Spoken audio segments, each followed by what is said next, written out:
Então vamos lá. Então, Você estava esperando para falar, Sandro. pedir a todos, por favor, que desliguem seus microfones para a gente poder iniciar. E aí, importante só relembrar, pessoal, a gente faz a gravação dessas apresentações para poder colocar no nosso canal do YouTube.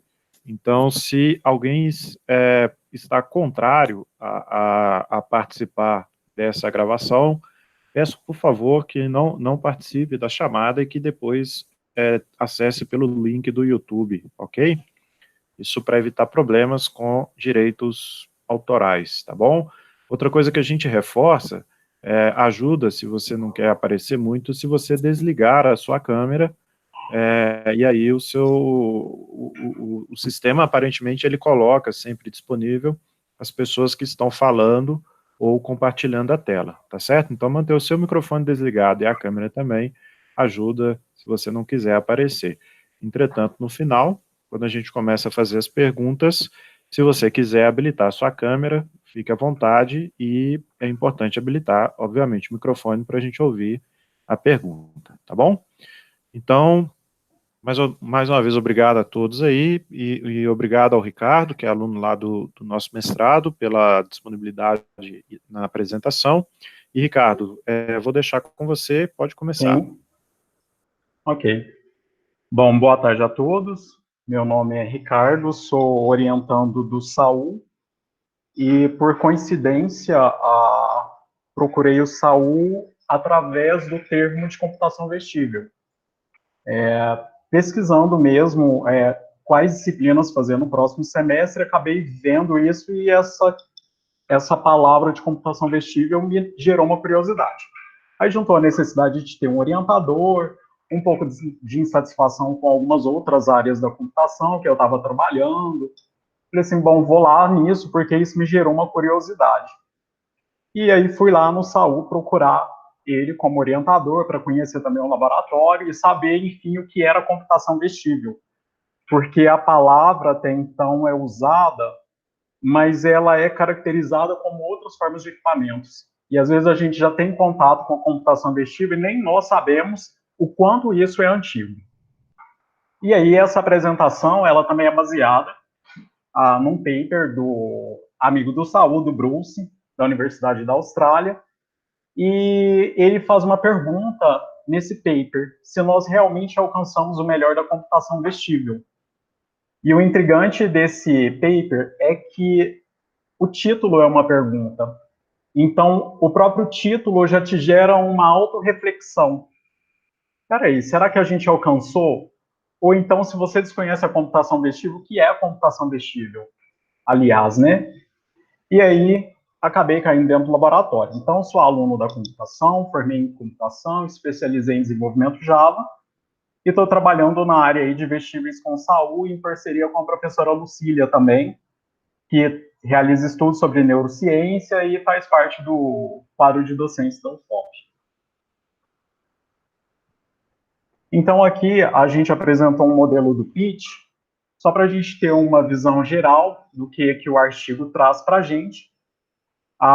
O Bruce, ele resume isso de forma de 8 tópicos. Ele faz 8 questionamentos em cima da computação vestível de 1997, que foi o primeiro simpósio internacional de computação vestível, até o ato da publicação, que foi em 2012. Então, ele pergunta, ele gera, aliás, esses 8 tópicos. As formas de sistemas de computação vestíveis. Ele elencou também as redes como uma parte importante da computação vestível que tem que estar presente, a questão das telas, a interação com o usuário, sobre realidade aumentada nos vestíveis, a integração com vestuários, que é algo que eu acho que todo mundo esperava, né? Achar uma camiseta, uma bermuda, um tênis, que pudesse aí prestar informações sobre o nosso cotidiano ou coletar esse tipo de informação. A consciência de contexto desses vestíveis, e como que andam os estudos de caso e aplicações. E aí ele pega de 1997, os 6 a 8 primeiros anos ali de ocorrência do Simpósio Internacional de Computação Vestível, e encaixa a avaliação dele em cima desses 8 tópicos sobre os vestíveis. E quais que é o objetivo dele, né? Como antecipei lá na frente, o título do artigo é uma pergunta. Então, o objetivo é fazer a gente olhar para trás e gerar uma reflexão sobre se a gente alcançou o melhor da computação vestível 15 anos após o primeiro simpósio internacional de computação vestível, e perceber se a visão se manteve ao longo dos anos. Ele foi publicado num simpósio de 2012, internacional, né, de computação vestível, foi citado aí em 13, teve 13 citações, entre ICM e UFO também.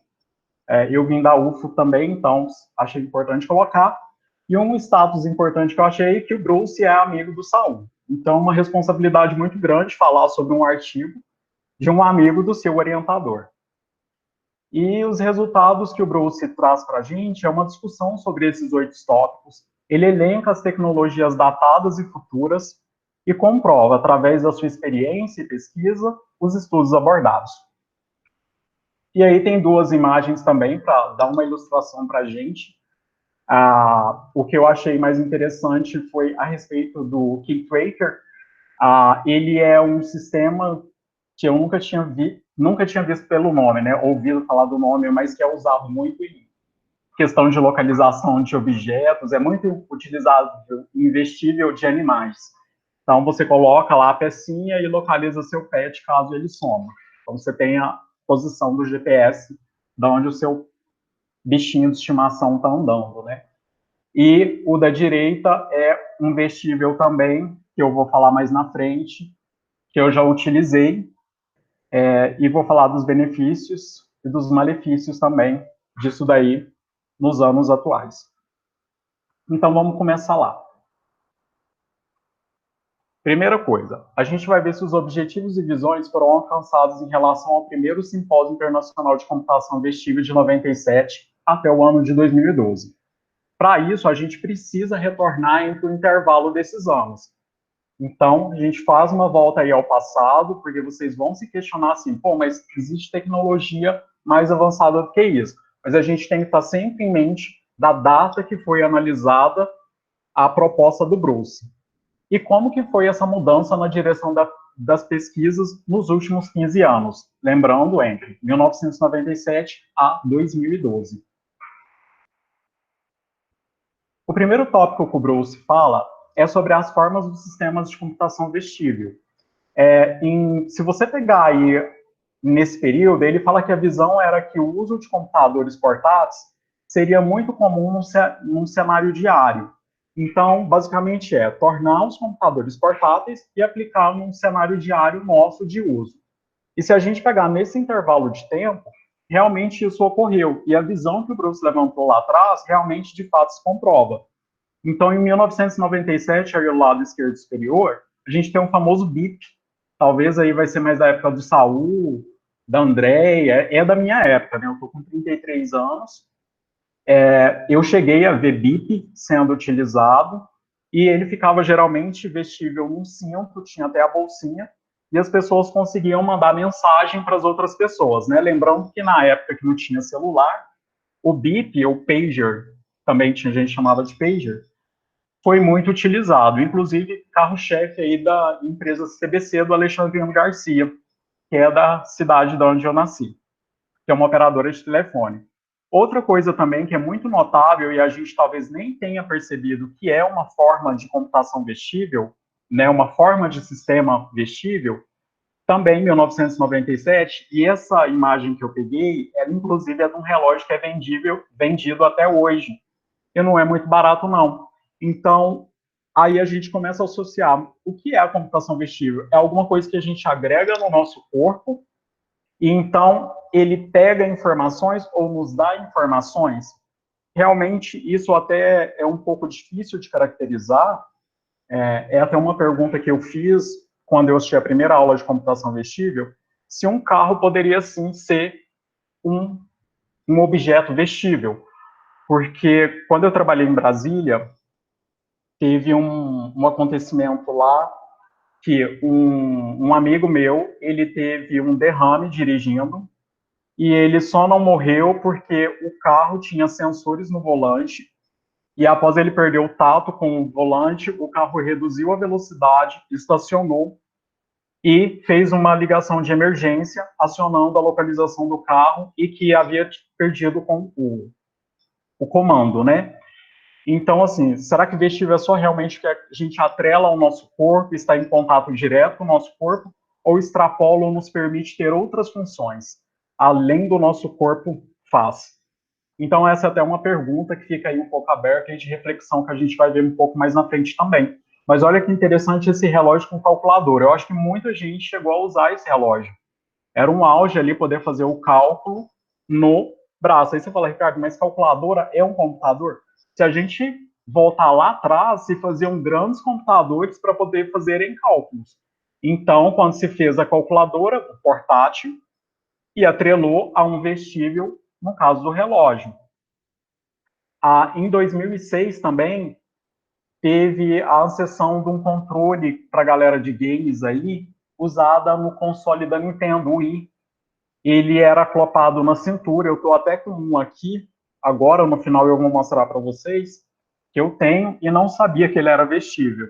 Então, assim, o termo passa muito batido e não sei se é um erro de marketing, porque às vezes é feito pelo pessoal da computação e não tem um pessoal do design junto, um pessoal que ajuda a pensar em como chamar isso, ou não. Então, vinha um jogo de zumba, você colocava essa faixa na cintura e encaixava o controle. E aí ele pegava todos os... Ele é equipado com sensores, os movimentos do seu corpo e te pontuava em relação à dança do zumba. Em 2011, eu coloquei em 2011, só que o iPod surgiu bem antes disso daí. Mas foi quando ele começou a atrelar tecnologias de conexão com internet, com 3G, com playlist. Então, sim, a gente já foi assim. Isso daí eram os computadores portáteis que a gente tinha e que foram tentados ser inseridos no nosso cenário diário. Então, o primeiro tópico do Bruce realmente ele condiz com o que ele fala no artigo. No tópico 2, o Bruce fala que a computação vestível ela necessita de rede. Esse é um grande elogio que ele faz no desenvolvimento da questão de rede. A visão era de que a rede seria parte crítica e capacitadora para a computação vestível. Então, realmente, se você pegar todos os portáteis, todas as coisas vestíveis, elas são, sim, tem essa forma de conexão, seja 3G, seja via Wi-Fi, né? Seja através da PAN, que é a rede Bluetooth. Então, se você pegar ali em 1999, olha para você ver, isso parece um celular acoplado a um relógio.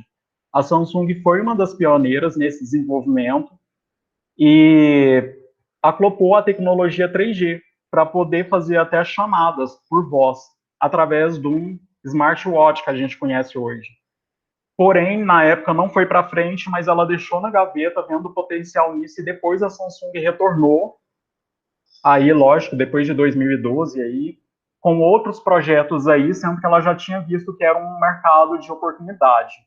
Em 2004, também, a Nintendo, que foi tão resistente sempre a pôr seus consoles na internet, em relação às outras, Microsoft e Sony, ela trouxe aí ao Nintendo 2S, o 3DS, e a sua linha de portáteis, que é um vestível, porque você põe ele no bolso, o termo do Wi-Fi também, permitindo entrar nessa onda. E eu coloquei o e-remote aí também, que usa tecnologia Bluetooth também para comunicação com os consoles, e ele é acoplado na cintura.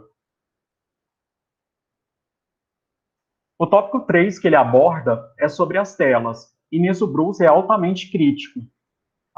Ele fala que as telas pouco se evoluiu, pouco se pesquisou, e a tela nunca te deixa de mãos livres.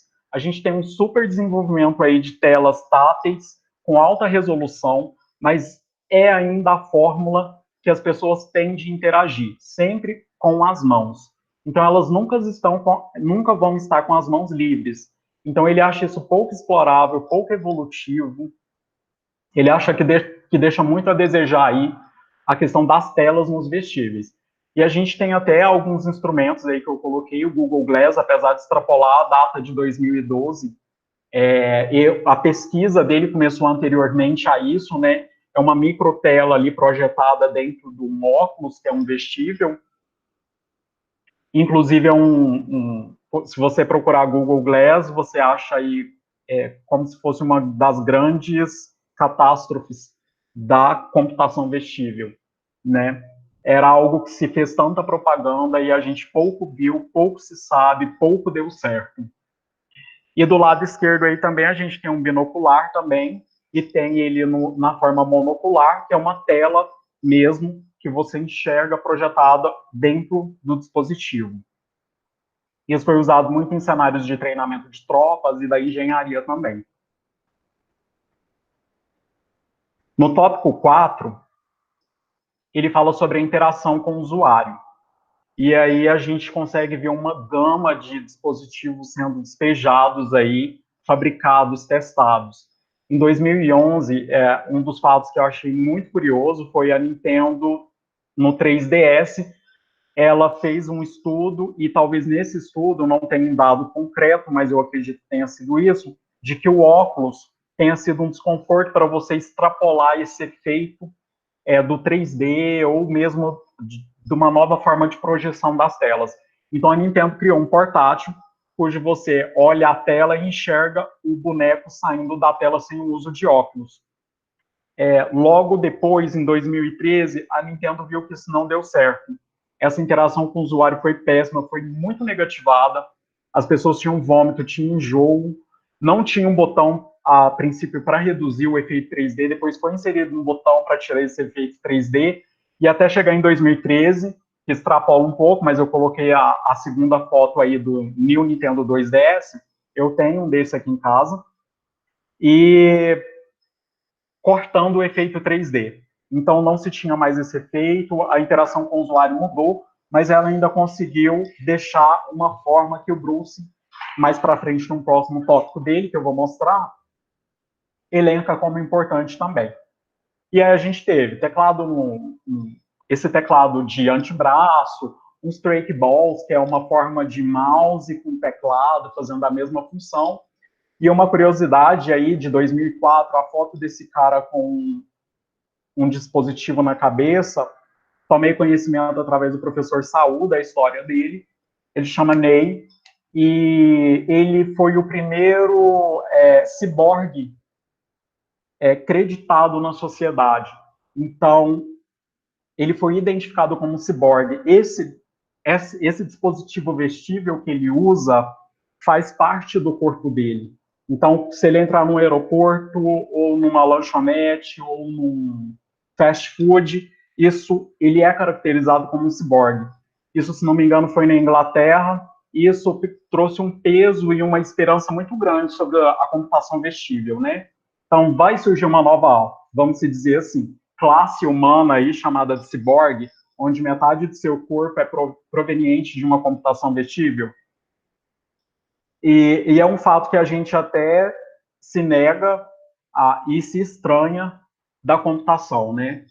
Mais para frente também vou elencar um caso do Ney e um caso também que ocorreu comigo de estranhamento com computação vestível. Então, a interação com o usuário se cresceu muito, teve muitos dispositivos sendo feitos aí. O próximo tópico que o Bruce fala é sobre a realidade aumentada. Ele falou que era perfeitamente adequado, né, a computação vestível, o fato de usar a realidade aumentada.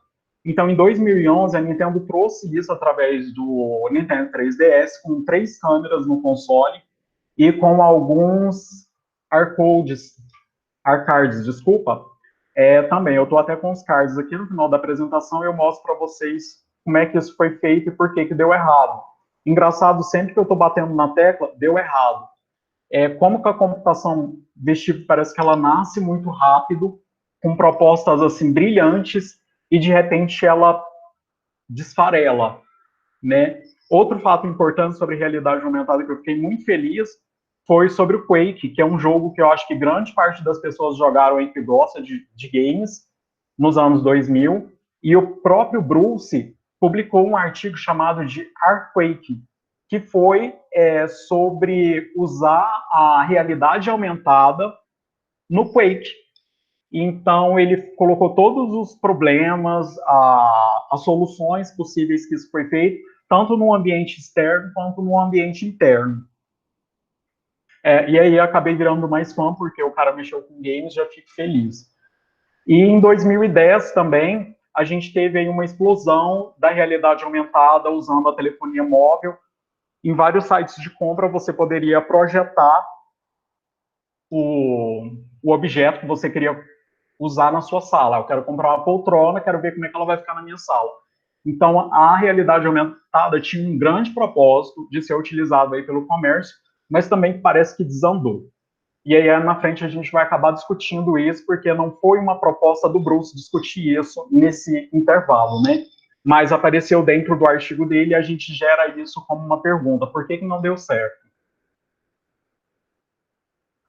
O próximo tópico aí é sobre integração com vestuários. Eu acho que essa é a área mais, na minha visão, e talvez não na do Bruce, diverge muito. Ele fala que lá atrás, nesse intervalo de tempo de 1997 a 2012, o mercado já tinha todas as peças do quebra-cabeça. Então, a gente já tinha circuitos dobráveis, como a gente pode ver ali em 2006, já era possível fazer circuitos que era possível se dobrar e adequar o vestuário. Em 2012 também teve várias empresas produzindo aí para o mercado esportivo roupas que têm alguns sensores e era possível acompanhar seu desenvolvimento aí durante a academia, se você malhou o músculo certo, quanto você estimulou desse músculo, quanto de força fez quando ele fadigou. Era uma tendência muito forte e era uma visão de como era a computação vestível nessa época, né? Então, a visão que ele tinha era, olha, realmente vai ter uma construção de têxteis enorme aí usando eletrônicos. E a consciência de contexto como tópico 7. Foi determinar atividades humanas como sentar, estar deitado, andando e correndo. Que a computação vestível teria esse foco aí. E realmente aí esse cara, ele está usando uma forma de computação vestível, que é até interessante, ele cita no artigo, e tem até artigo sobre isso, essa foto inclusive eu retirei de um artigo, que é uma forma de cérebro estendido ou memória aumentada. Ele consegue anotar notas, vamos supor que eu fui na casa da professora Lucília, ou da Andrea, e quis fazer alguma anotação sobre o cenário lá. E isso lá deveria gerar algumas anotações sobre aquele ambiente para que ficasse recordado na minha memória. E então ele teria a capacidade de amplificar isso. E aí, realmente, teve várias coisas desenvolvidas nesse período de tempo. E como tópico 8, foi os estudos de casos e aplicações. As aplicações eram vistas como killer apps, ou seja, ou mesmo hands-free. As pessoas começavam a enxergar a computação vestível como uma forma de substituir a humanidade, ou mesmo de trocar ações que o homem faz por um computador. O interesse nas Forças Armadas cresceram, tinha um auxílio e manutenção foi usado na aeronáutica também, várias aplicações e estudos de caso, e teve muitas aplicações turísticas com vestíveis baseados em localização. Eu coloquei uma imagem aí da cidade de onde eu venho, que é isso na minha época, né? Então, assim, hoje eles devem estar bem evoluídos, do Belgrano. O Belgrano usou uma pulseira, eu acredito que eles usem até hoje, como forma de pagamento. Então, você entrava no estabelecimento, né, na casa, e a sua pulseira fazia todo o pagamento, você acreditava o dinheiro nela, e era uma forma também deles controlar a forma de assédio dentro de banheiro. Então, eles tinham uma frequência de monitoramento das pessoas, se homem estava entrando no banheiro de homem, ou se o homem invadia o banheiro da mulher através da pulseira, e qual que era a movimentação deles dentro da casa. Foi um sistema muito interessante, na época todo mundo queria ir para usar a tal pulseira que o Belgrano resolveu lançar lá. Isso tem muitos anos, e pega realmente um pouco aí dessa entrelinha de datas que o Bruce propôs. Então, retornando ao ano de 2012, o que Bruce nos diz sobre suas reflexões que a gente viu aí? Primeira coisa, ele fala dos sistemas de computadores vestíveis. Ele fala que, não, olha, isso excedeu. Graças às tecnologias dos telefones móveis, que está no bolso de toda a população. Então, ele fala que está ótimo, que isso caminhou, isso desenvolveu, realmente atingiu o objetivo. Em relação às telas, ele fala que foi bem abaixo. Ele fala que foi muito decepcionante, que as telas estão presas aos telefones, que não deixam as mãos livres. Ele é muito crítico com esse termo hands-free, e que as telas são sempre táteis e portáteis, e que elas não saem disso. Hoje a gente pode até ver uma nova ascensão dessas telas dobráveis. Começa a surgir aí um burburinho, né, de vários tipos de telefone com telas dobráveis, e aí a gente vai ver até mais na frente que a Nintendo, inclusive, está querendo pegar essa patente da tela da Samsung. E a interação com o usuário, ele fala que está no caminho. Teve uma gama de alta de dispositivos sendo feito. De novo, ele fala sobre os telefones, que está em vários tipos de reconhecimento, e que a pesquisa realmente está focando nisso, na interação com o usuário, mas que está no caminho. Em relação às redes, ele fala que foi excelente. Ele fala que todo produto hoje em dia que você compra vestível, ou até mesmo não vestível, ele atende todos os requisitos da rede. Seja com dispositivos móveis, ele vem com Wi-Fi, vem com Bluetooth, vem com a rede 3G na época, né, que ele cita só a 3G, mas hoje a gente já tem a 4G, está chegando aí no Brasil a 5G, está um grande debate ainda do uso dela.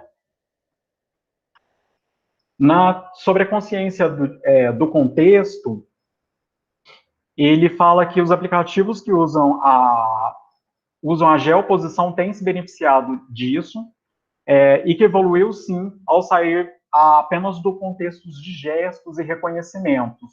Então, sobre a consciência de contexto, ele fala que a gente está lá, mas ainda não excedeu as expectativas. Realidade aumentada, eu até concordo com ele que a gente está no caminho, se baseando naquela época do estudo dele, né, naquele intervalo de tempo.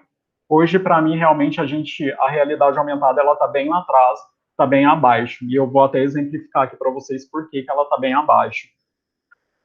A integração com o usuário, com o vestuário, ele fala que as peças estão soltas, que realmente o pessoal produziu, mas que ninguém montou o quebra-cabeça ainda, de usar as tecnologias certas para formar esse tipo de vestuário aí e colocar isso em grande escala para a gente aí poder entrar numa loja e comprar esse vestuário. E os casos de estudos, ele fala que se tornou... tem ferramentas úteis aí, né? Ele cita até no artigo dele o caso do iPod 4, e a gente vai ver que realmente eu acho que é o fato mais importante que se desponta, que está excedendo, que sim, tem muitos casos de estudos e aplicações hoje em dia. Talvez naquela época realmente tenha aí tido alguma pedrinha no meio do caminho. Então, a minha pergunta que eu faço para vocês é: o que dizer em 2020 sobre a computação vestível?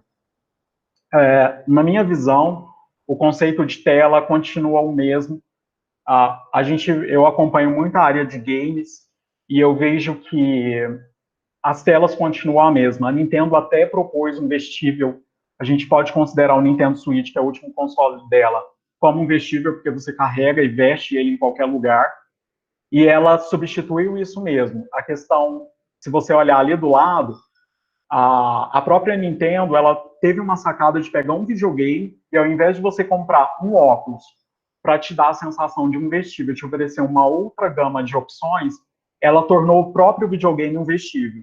Então, ela lançou esse Nintendo Labo aí, que é feito de papelão, e substituiu o AR que ela tanto investiu nos anos anteriores, que o Bruce realmente falou que estava acontecendo, pelo VR, para imergir a pessoa nessa experiência. E aí lançou várias outras coisas da linha Labo, para integrar o vestuário da pessoa. Você mesmo confecciona seu vestuário, veste e faz outras opções. Sobre casos de estudos e aplicações, que eu falei para vocês que eu acho que hoje mudou muito também. Eu sou diabético, já usei esse sensor que está aí do lado, e realmente está mudando, só que eu acho que falta muito. Eu me sinto como um rato de laboratório. Eu acho desconfortável, acho que falta teste, acho que falta questionar talvez uma faixa etária diferente da experiência usando esse vestível aí, que é um sensor que consegue aferir aí a glicemia capilar da pessoa e montar uma curva se a pessoa vai ter uma hiper ou uma hipoglicemia daqui a 6 horas. A Nintendo também lançou o Pokémon GO, que foi usando realidade aumentada, que foi um fenômeno. Realmente, quando lançou o Pokémon GO, eu achei assim, finalmente, agora eu entendo que é uma realidade aumentada. Todo mundo usou. Mas se você perguntar para as pessoas, você já mexeu com realidade aumentada ou teve experiência? Mesmo a pessoa tendo jogado Pokémon GO, elas vão falar que não, às vezes. Então, as pessoas não conseguem assimilar isso.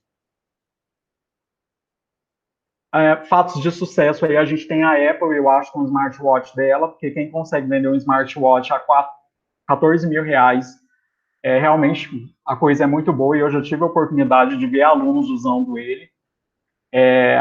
A Sony também me surpreendeu muito, trazendo uma franquia com a Capcom do Resident Evil 7, usando a realidade virtual. Isso lembrando que agora estamos falando de 2020. Então, como é que as coisas já mudaram aí?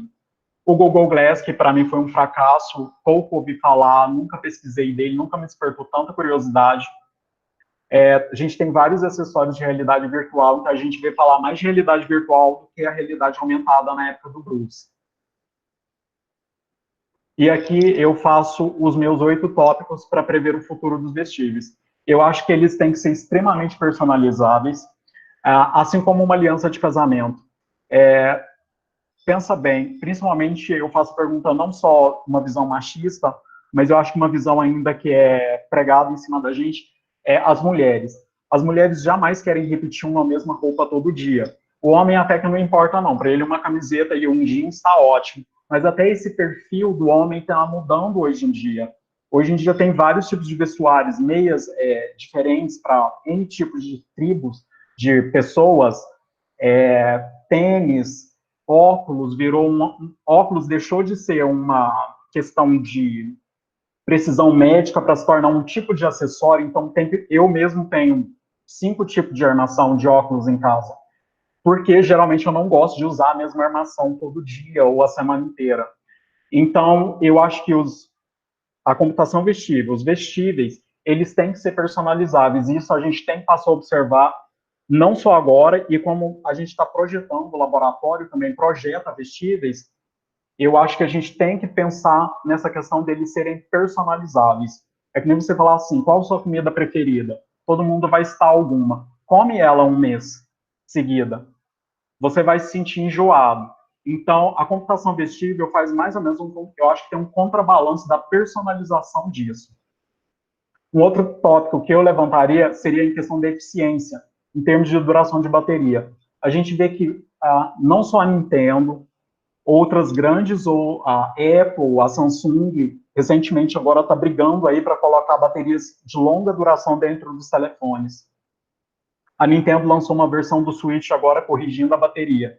Então, em termos de eficiência de bateria dos vestíveis, também é outro fator que tem que pensar muito. As pessoas programam como se não houvesse amanhã e esquece que isso daí consome energia. Né? Ah, não. E ninguém pensa. Aí, quando lança o vestível, tá ali a pessoa estressada porque a bateria acabou. A questão de precisão em termos de dados e informação. Muitas vezes os vestíveis não dão uma precisão correta do que eles estão querendo transmitir. Ele é um aproximado, ele é um protótipo, e isso daí eu acho que um pouco queima o filme da coisa. Baseados em permissões para evitar o marketing. A gente vê a luta recente do Procon lançando leis aí em proteção do consumidor sendo atacado, porque o celular ele é considerado um vestível, para você bloquear essa questão do acesso ao marketing. Às vezes você está numa reunião, tem uma pessoa te ligando porque sabe que você está vestido com aquilo. Aquilo está com você dentro do seu bolso. E ele está querendo te vender ou te passar alguma informação. Então, eu acho que tem que ser baseado em formas de permissões. Autoconsciente, para se reinventarem com novas funcionalidades, ou seja, não ficar só naquela mesmice, isso serve só para isso. Se o seu celular não fosse capaz de evoluir, vamos supor, você não pode colocar mais contatos na sua agenda. Isso ficaria inútil, porque você conhece mais pessoas, mais alunos, e aí você não consegue expandir as funcionalidades dele, ou de instalar um novo aplicativo e ele ganhar uma nova funcionalidade que nem é o celular. Interação com mais dispositivos, eu também elenco como um tópico, se eu fosse criar hoje. integrando aos ambientes que circulamos. Hoje a gente sabe que a frequência cardíaca, ela é uma assinatura particular de cada pessoa, então você poderia chegar na sua casa usando uma forma de vestível, e ele desbloquear o portão para você, ou detectar a temperatura do seu corpo e acionar o ar-condicionado, ou a quantidade de água que você ingeriu, que alguns celulares já conseguem ter essa quantidade aí de oxigênio no sangue, de oxigenação, para você poder ingerir água, com cálculo meio maluco deles lá, mas que é verdade. Éticos, eu acho que é a principal questão, em termos de não expor os usuários. Eu acho que a computação vestível super expõe os usuários, não é uma preocupação que a gente se atenta.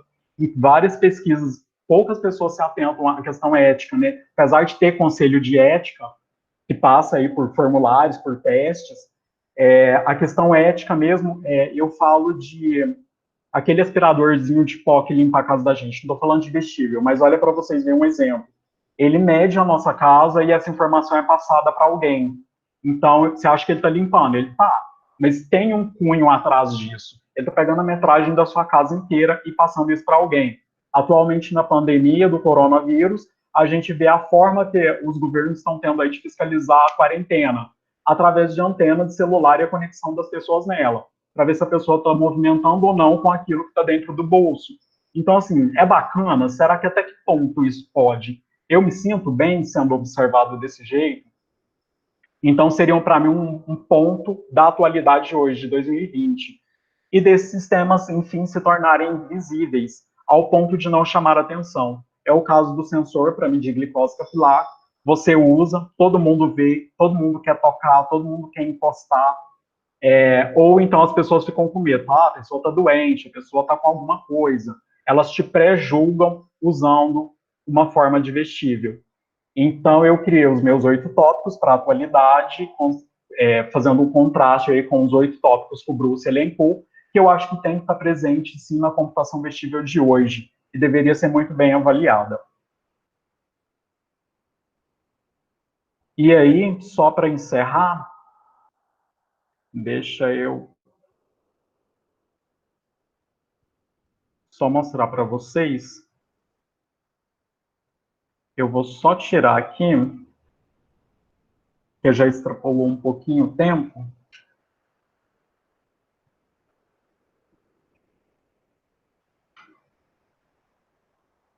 Vocês conseguem me ver? Sim, Ricardo.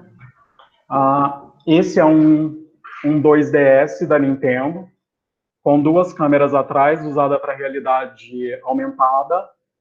A Nintendo, na época, deixa eu ver aqui, usava esse tipo de cartão para acionar o dispositivo com os personagens dela. Depois ela viu que isso não deu certo, começou a vender esse tipo de cartão. Ele tem um chip interno, você aproxima do console, então ela tirou as câmeras, tirou tudo e passou para isso. Desistiu da computação da realidade aumentada. O controle que eu falei para vocês, que eu não sabia que era um vestível, que é um Wii Remote também, que eu desconhecia. E aqui a gente tem um Switch, que é o último console que a Nintendo lançou, que você acopla ele num óculos de realidade virtual, então você veste o videogame e emerge dentro dos games, né? E também que não deu certo, e graças que ela fez isso de papelão, porque ninguém precisou comprar uma tecnologia tão cara, apesar que foi vendido por mais de R$1.000 o conjunto de papelão. E é isso que eu tenho para falar sobre computação vestível. Daria para conversar horas aqui, mas a gente tem que encerrar. Beleza. Obrigado, Ricardo, pela apresentação. Mencionou várias vezes a aula de computação vestível, né? Fico feliz que você prestou bastante atenção. Enquanto o pessoal vai fazendo inscrições, acho que o Breno já se inscreveu ali, deixa eu só fazer uma observação. O Bruce não é meu amigo. Assim, né? Na verdade, eu trabalhei com ele, foi meu orientador. Tudo bem que eu andei tomando umas cervejas com ele em alguns pubs lá, mas... O orientador é mais que amigo. É um psicólogo, né? Exato. Mas, assim, é bacana, eu tenho contato com o Bruce ainda, deixou portas abertas, inclusive. É bacana você colocar ali a sua releitura de 2020 e, digamos assim, as suas previsões, até se você estiver disposto, a gente pode preparar algo mais elaborado e perguntar a ele, Bruce, você não quer fazer um update daquele artigo de 2012 e, quem sabe, até a gente tentando fazer alguma contribuição junto com ele nisso. Né? Fica aberto aí. Bom, vamos lá, vamos começar as perguntas. Então, o primeiro que se inscreveu aqui, Breno, pode habilitar teu microfone, Breno? Estão me ouvindo certinho, gente? Sim, Breno. Estragar a média do Elton, né, que sempre ele é o primeiro, mas faz parte. Não, fazer mais uma questão dos comentários. Você falou muito do questão do Google Glass, dessa transição. É interessante lembrar que a Nintendo, ela mexe com essas questões de tecnologia desde sempre. Se vocês pesquisarem, você tem o Virtual Boy ou o Game Boy VR, Sim. de 95, 97, não lembro o ano aqui agora de cabeça, que é uma primeira versão de óculos de realidade virtual, muito antes de popularizarem metade desses que a gente vê hoje em dia. Só que é interessante se prender num fato, que o artigo do Bruce é de 2012, pelo que você falou. Ele analisou de 97 a 2012. Mas tipo assim, o limite superior do tempo dele é 2012. Sim. E a maioria dessas tecnologias que a gente tem mais em mercado hoje em dia, elas surgiram depois disso. Até o próprio Glass, se não me engano, ele é 2014, 13, 14.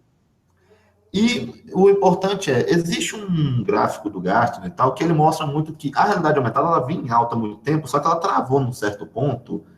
Questão de limitação tecnológica, questão de aplicação, de adaptabilidade. E o próprio Glass, ele foi um exemplo do porquê que isso deu muito errado. Porque o Glass, ele foi anunciado como um produto, só que na época ele era um protótipo. A Google tentou uma estratégia de, vou jogar esse produto para os possíveis usuários, ver como é que vai reagir. O povo não entendeu que aquilo era um protótipo, que era um produto, gerou diversos problemas de questão de privacidade, outras questões legais. E isso tudo foi incorporado nos produtos que vieram depois, no Microsoft HoloLens, no Epson Moverio, no Guia VR, no Oculus Rift, no HTC Vive. Então a gente teve um processo de transição muito forte, diferente de 97 e 2012, por conta disso, porque a gente jogou um produto no mercado mais popular, em vez de estar limitado a contextos específicos, entusiastas ou pesquisa, e quando jogou isso para o público, se viu muita coisa que não era pensada, não tinha sido planejada inicialmente. Você tem tecnologias, o próprio Mena mexe com isso há anos, mas essa transição forçou uma alteração muito rápida. E quando o povo parou e pensou, beleza, a gente tem equipamento, o que a gente vai fazer? No final das contas, em questão de aplicação de realidade aumentada, talvez a mais popular e o melhor exemplo seja o próprio Pokémon GO, que saiu com a Niantic, Nintendo, Pokémon Company há 2, 3 anos. Sim. Que é uma aplicação, tipo, todo mundo praticamente já usou, não tem, que nem você falou, não tem noção que usou realidade aumentada, já viu, já experimentou, mas não tem esse pensamento. E o povo viu que era muito mais fácil você trabalhar com realidade virtual, tanto que você popularizou muito o jogo VR. Para quem acompanha E3 nesses últimos anos, boa parte das conferências da conferência das principais empresas, da Microsoft e da Sony, era voltada a jogos de VR. Porque eles decidiram investir muito forte. E acabou popularizando muito. E a própria ideia do Labo, do Nintendo Switch, ele vai muito nessa linha. Já vem nessa linha da Nintendo de testar tecnologias e tal. E leva muito nesse aspecto. E só um complemento, você falou dos seus desafios, tal, lá, da personalidade, ética e tal. Um ponto importante de pensar nisso, que foi o problema que teve com o Glass lá em 2014, 2015, agora não lembro o ano, essa questão de privacidade, essa questão de ética, porque esses equipamentos estão o tempo todo coletando seus dados, seja direto ou indiretamente. Dessas estratégias de identificar quem está em quarentena ou não, o cara não precisa pegar, acessar seu telefone. Só dele ter a informação da antena, que os celulares estão conectados, ele tem uma noção de quem está naquela área, se as pessoas estão movendo ou não. Então, tipo assim, a gente chegou num ponto que a gente geralmente pula aquele termos de consentimento, de informação, a gente já vendeu a alma para 200 mil pessoas que estão sabendo. Mas é isso, esse tipo de informação, a gente está num dilema de quanto que a gente sacrifica pela praticidade de informação, o quanto que de minha informação eu estou deixando pública para se ter uma facilidade de vida e o quanto que eu não quero deixar público e o quanto que eu sacrifico dessa facilidade. Uma coisa a se pensar nessa linha de problema é, por exemplo, questão de digital. Você tem um monte de serviço hoje em dia querendo usar digital como identificador único, só que com um nível de segurança tão baixo, e diferente de uma senha, você não troca a sua digital. Então, você vai botar a sua digital ali, você garante a segurança daquilo ali, mas você tem um vazamento daquilo, o cara tem basicamente passe livre para qualquer conta sua por conta daquilo. Então, um ponto que tem que ser muito considerado nessas tecnologias vestidas é essa questão de privacidade / ética, por conta de quão invasivo está sendo e como que esses dados vão ser utilizados. No geral, era isso, era só um comentário, não era uma pergunta. Ô Breno, só complementando aí, eu li o Resident Evil 7, que eu acho que a Sony pagou para que fazer um que pudesse usar a realidade virtual. Lançou para o console, que tem uma base de 100 milhões de consoles, e atualmente vazou que foi vendido apenas 1 milhão. Apenas 1 milhão de pessoas usou a questão da realidade virtual para jogar o game. Se você é uma margem muito pequena. E isso a gente está falando do mercado de gamer, que é um pessoal que está lidado ali, ficar de frente em tela, sentado, exposto a 8, 10 horas de jogatina, e a gente vê ainda essa rejeição ainda, né? Mesmo que 1 milhão seja um número expressivo, mas para uma franquia que geralmente vende 12 milhões, é pouco. Eles não atingiram nem 30%, que é o esperado, né? Tem um outro artigo do Bruce que fala de porcentagens e que chuta aí na casa dos 30% de alcançar de ganho. Então, se você pegar aí, você realmente nem alcança isso, né? Eu vejo um grande problema aí, a coisa evoluiu muito rápido, até porque, que nem eu te falo, eu tenho tanta coisa aqui em casa que é vestível, classificado como vestível, e pouco usei, ou mal usei, ou não usei. Seja por desconforto, por achar que é uma coisa meio desnecessária, ou talvez falta de esclarecimento em usar isso. Ok. Nessa linha que você falou, por exemplo, de vestível, acho que seria interessante.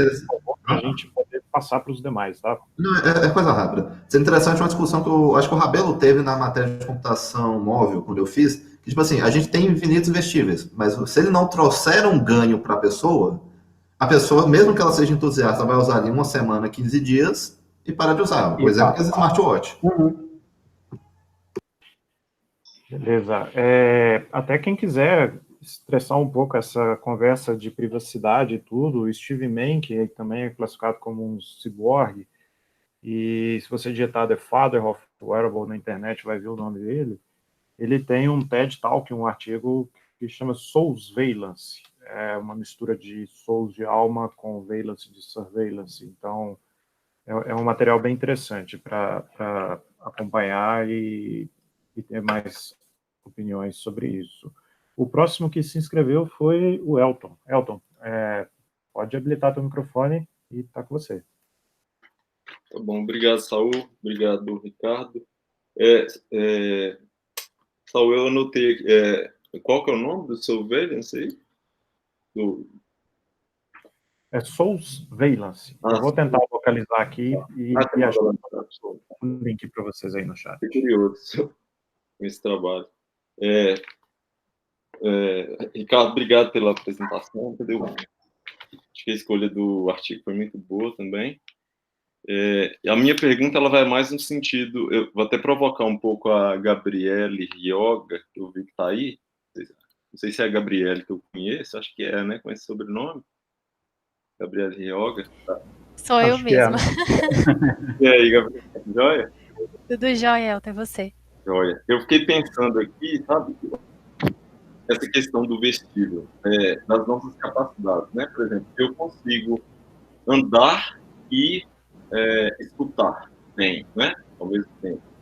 Consigo andar e falar o telefone. Agora, por exemplo, eu ainda não consigo andar e digitar. Eu já vejo que o pessoal mais novo anda e digita, né? Se eu tento fazer isso, eu já levei vários tombos ao tentar fazer isso. Então, eu não consigo andar e digitar. Então, eu fiquei pensando assim, sobre os sentidos, né? E a capacidade de locomoção, tal, que eu acho que isso tem muito a ver com isso. Aí, a minha pergunta para você, Bruno, e para a Gabriela também, que acho que trabalha nessa área, é se, assim, com a evolução que a gente teve de 2012 para cá, da processamento de linguagem natural, da máquina, né, entender o que a gente fala, será que isso aí não implicaria também na evolução na computação vestível? Vocês percebem essa relação ou não? Se viajamos mais? Certo, Elton, deixa eu só ver se eu entendi. Então é a questão de andar e digitar, certo? Andar, no caso, andar e falar, né? Porque se for ver se a processamento de linguagem natural estiver evoluído, eu vou conseguir andar e falar. Eu consigo fazer isso bem, agora andar e digitar eu não consigo. Exatamente. O Bruce, ele até retrata esse termo que ele nem é traduzido, na verdade, ele chama de hands-free. Então, se você colocar lá, ele não traduz bem o termo, então eu coloquei como mãos livres.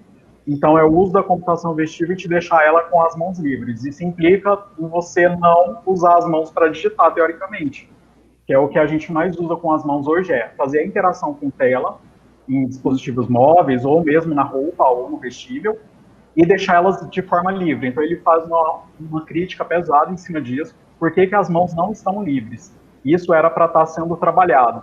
E até hoje, você realmente não vê isso. Você vê grandes empresas, eu vou citar de novo o mercado dos games, você compra o videogame e o joystick está lá. Então, ninguém conseguiu pegar movimento corporal, ninguém conseguiu fazer um cadastro com comando de voz, ou através de algum outro tipo de sensor para deixar essas mãos livres que ele sempre critica no artigo dele. A respeito da computação vestível de hoje, e é até uma linha que estou começando agora com o Saul e com a Lucília, é que eu vejo que você, por exemplo, aplica um teste de vestível ou está construindo um protótipo, e aí você acaba de pegar o usuário e coloca o usuário para preencher um formulário falando o que ele sentiu. Então você coloca ele diante de uma inovação tecnológica e de repente você dá um serviço manual para a pessoa. Mesmo que seja não só no papel e na caneta, ou seja, através de um touch screen, e ela só vai clicando em opções e falando a experiência dela com o dispositivo. Então, eu vejo que a computação vestível já deveria estar tratando isso daí, porque a gente tem várias formas de fazer isso. Inclusive, em 2018, agora saiu uma reportagem e um artigo, eu acho, falando sobre a frequência cardíaca ser diferenciada para cada ser humano e ela ser uma forma de assinatura. E de emoções também. Então, assim, se a gente produz isso automaticamente, por que não aproveitar esses dados que são produzidos de forma involuntária no nosso subconsciente e aproveitar para suprir essas carências que a gente tem hoje aí? Por exemplo, o caminhar e digitar. É uma pergunta e talvez, assim, outro fato que eu vejo para isso não caminhar tão bem é a parte que vem de pouco. Infelizmente, tudo que eu vejo da computação vestível parece que o negócio não desce, ele trava em algum ponto que ele não consegue ir para uma larga escala, e aí não se populariza e acaba gerando uma frustração para quem financiou, para quem estudou a vida inteira e produziu. E outra coisa que eu vejo sempre também a linha de vestíveis está com preço altíssimo. Então, o Saul sempre trabalha na linha de uma área mais social, trazer sempre uma parte de custo baixo. Mas o problema é que o custo não é baixo. Até lembro a vocês, tem uma semana propaganda desse sensor para medir a glicose capilar na televisão. Mas você vai ver o preço dele. Então, assim, é muito caro para qualquer pessoa manter que não tem um alto padrão de vida. E quando eu falo alto padrão, é um padrão alto mesmo. Você tirar aí R$3.000, R$2.000 do seu orçamento mensal para manter um sensor que é descartável de 10 em 10 dias, se torna muito caro para qualquer pessoa. Verdade.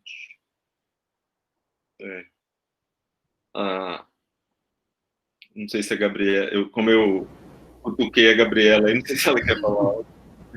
Eu vou só fazer um comentário. Faz mais ou menos faz quase 2 anos, né, que eu saí da área de processamento de linguagem natural. Só para quem não me conhece, eu sou formada em linguística pela UFOP, sou ex-aluna da computação, não cheguei a concluir o curso, mas estudei aí no período de 2012 a 2014. Cheguei hoje, nem tão de paraquedas assim, vou aproveitar para falar que eu vou acompanhar todos, acho que é toda sexta-feira, né, semanal, esse encontro aqui. Vou aproveitar para participar sempre. Mas assim, eu não sei até que ponto o processamento de linguagem natural se aproximaria, né, e processamento de linguagem natural com machine learning se aproximaria da computação vestível, né? É até interessante, não sei, seria um tópico interessante até para eu pesquisar, para eu ver até que ponto se aproxima, né? Levando um pouco mais para o lado da linguística, e assim, mais para linguística, nem tanto para computação, eu acho que daria até para explorar alguma coisa relacionada até ao behaviorismo, que é a questão do comportamento mesmo do usuário, né? No caso, o comportamento do ser humano perante a fala, e aí a gente caminharia aí no processo de aquisição da linguagem, em vários outros campos da psicolinguística, que daria até para, talvez, desenvolver alguma coisa relacionada a isso. Eu não sei até que ponto, né, porque assim, já tem um tempo que eu não acompanho a área, hoje eu já trabalho com computação em nuvem, já é uma coisa totalmente diferente, mas é interessante, você provocou e eu acho que deu certo, porque eu acho que eu vou atrás dessa informação aí. Pois é, provoquei a pessoa. Saudade. Não, vamos conversar.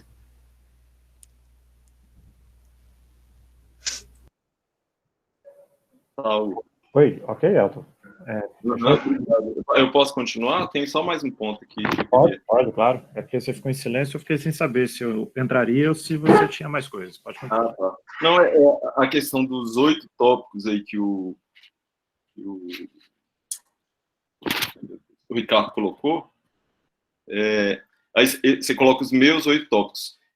Porque aí eu fiquei na dúvida se são do artigo que você leu ou se você colocou esses tópicos para prever. Elton, os 8 últimos tópicos foram...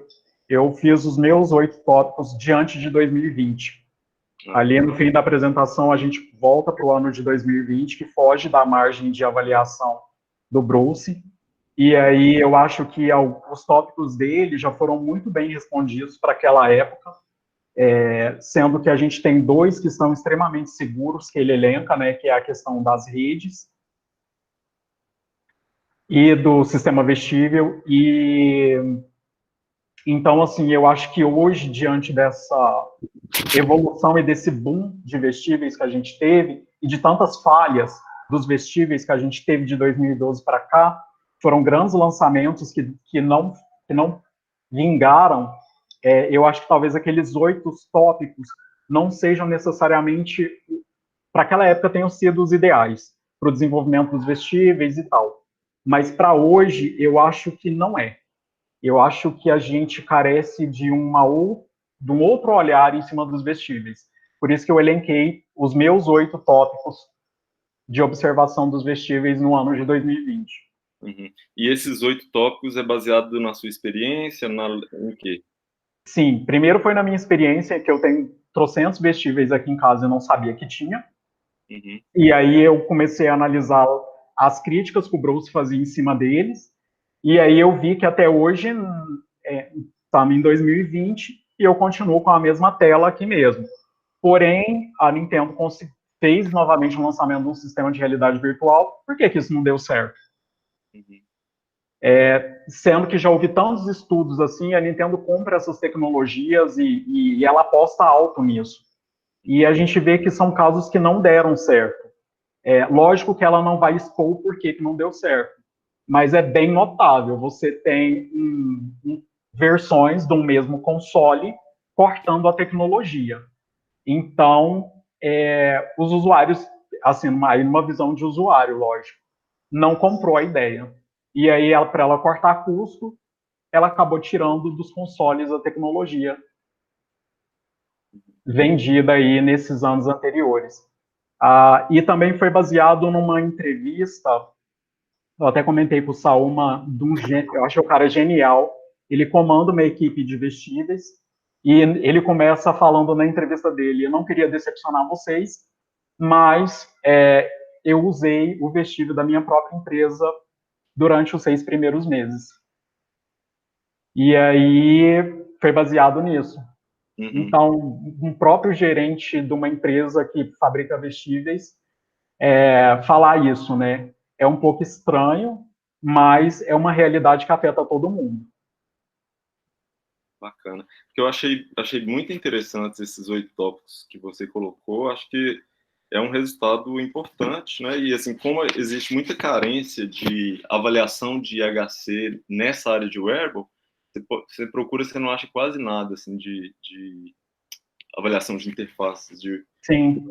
Né? Você podia talvez pegar esses 8 tópicos e sugiro até escrever como se fosse uma avaliação heurística de wearable, né? E aí você coloca esses 8 tópicos ou outros, não sei se você tiver, como se fossem as heurísticas para se avaliar o wearable. Dá um artigo, né? Você pode pegar essas heurísticas e avaliar um grupo de tecnologias, né? Uma ideia, achei bem bacana esses 8 tópicos. Acho que, como a gente não tem nada assim no cenário, né? Isso aí já ajudaria muito para uma pessoa que quer começar a avaliar uma interface para o wearable. Sim.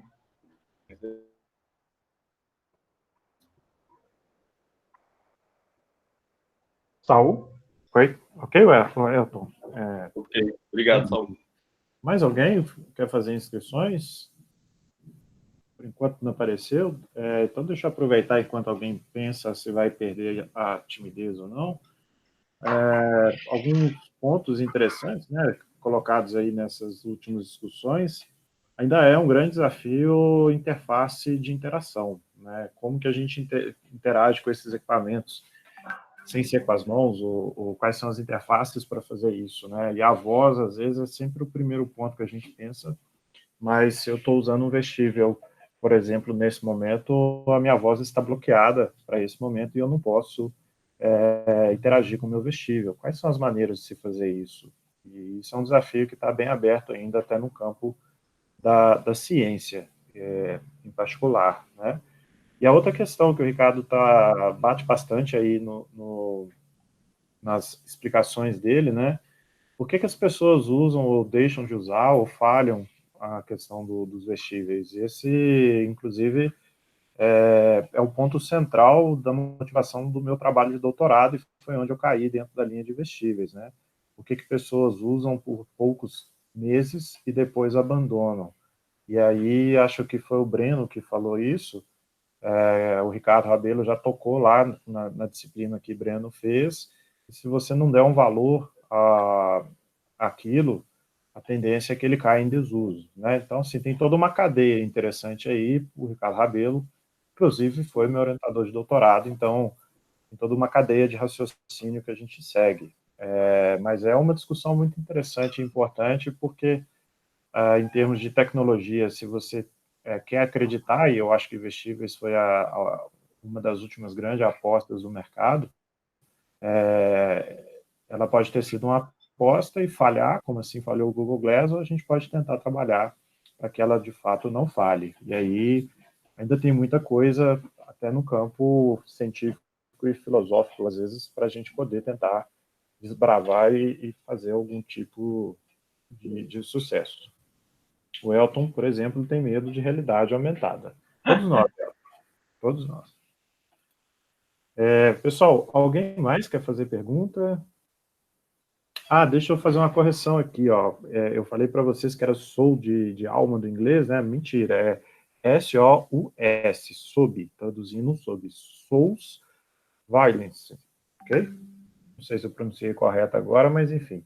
A professora Lucília achou aí o TED Talks do Steve Mann, já colocou no chat, e vocês podem assistir. O professor Elton também colocou um link aqui, pediu para a gente ver depois. Quer comentar rapidinho, professor, o link? Não, é só o meu medo de... Eu estou justificando o medo da realidade aumentada, se alguém quiser. O Elton. E esse erro aí, Saul, eu acho que foi um erro talvez interessante da gente investigar, hein? Porque acho que a vigilância está tão grande que daqui a pouco eles estão vigiando a nossa alma e o nosso espírito. Pode pensar com um termo aí de vigilância, né? Ô, Elton, mas esse medo seu, até compartilha dele, uma experiência que eu tive uma vez voltando para o Brasil, eu não lembro, acho que era entre México e Colômbia. dentro do aeroporto, já tinha embarcado, estava por volta de umas 6 horas da manhã, e estava ali no saguão, e de repente um cara me abre um livro gigantesco, parecendo lá daquele dos muçulmanos, não sei, mas lembrava pela caligrafia, enfim. E com umas câmeras pregadas no braço, na testa, e aí ele começou um ritual, eu acho, pertencente a alguma religião, alguma coisa, mas o que mais me assustou não foi o ritual da religião, foi o fato dele estar com dispositivos amarrados no corpo. E aí ele começou um processo lá religioso, lá no saguão, e aí eu falei assim, olha, se esse homem entrar no avião que eu estou indo, eu não vou, eu vou pedir para me trocar. Porque assim, aí gera aquela sensação do que a mídia vende, do que fica incutido no nosso subconsciente de estranhamento com tecnologia, né? Eu falei assim, sei lá, se esse cara tava parecendo um homem-bomba, de tanta coisa amarrada no corpo. Eu falei assim, gente, esse cara tá parecendo um homem-bomba. Se for no mesmo voo, vou pedir para tentar me trocar, porque eu tô com medo.